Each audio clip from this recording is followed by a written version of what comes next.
Edmontonians head to the polls on Monday. Along with councillors and trustees, voters will be choosing our city's next mayor. There are plenty of candidates, but has a front runner emerged? Political strategist Najib Jutt is here for more clarity on this. So, Najib, is anyone standing out from the crowd right now? I guess it depends on what poll you look at. I mean, I saw one poll where Andrew Knack was leading by quite a bit, but other than that, I mean, it seems to just flip-flop back and forth between him and Tim Cartmel. I think it's still really close between the two of them, but they're definitely the front runners.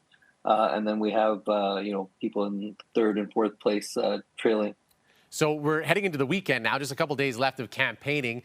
Is there enough time for those who maybe are trailing in the polls to make up some ground? And are there enough undecided voters at this point to really make a difference?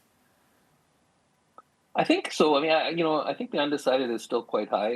The advanced voting, we've had a higher turnout than in 2021, so that's nice. I mean, that shows that people are interested. Advanced voting is usually a good indicator. Remains to be seen if that continues on election day. There is time, and people are just starting to pay attention. The people who tend to vote will now do their research in the next 2 or 3 days and, talk to people, do the research online. They'll watch videos and things like that to try to help them make up their mind so that they can decide who to vote for. So, I think having a strong, very, very strong social media campaign over the next few days is very important. Really highlighting how you're different from other candidates. If you're doing well in the polls, to really highlight that and show that, because that helps people make up their minds as well. So there's tons of stuff that you can still do.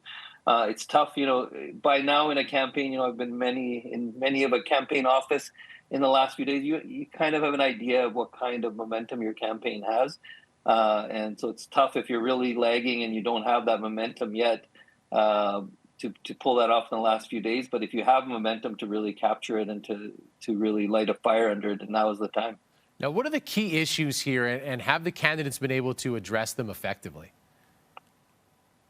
And this is the problem, right? I just think that there's a lot of lackluster ideas. It's just the same old stuff that we see election after election. Property taxes, which I think are very important to people with cost of living, but they're not the only thing, and that seems to be what everybody's focused on. Now, I understand that that's the main way that the city gets revenue and then decides how to spend money and provide services. But there's other things that are, on people's plates, so to speak, in terms of cost of living. Utility costs, the only person I've really seen really speak on utility costs directly is Michael Walters, talking about bringing down utility costs. And that's a big one. It's probably more than property taxes when you include internet and et cetera, that everybody's looking at monthly, and no one has any idea, and this is one that to me, it seems like it's pretty easy, since the city of Edmonton is the only shareholder of our biggest utility company.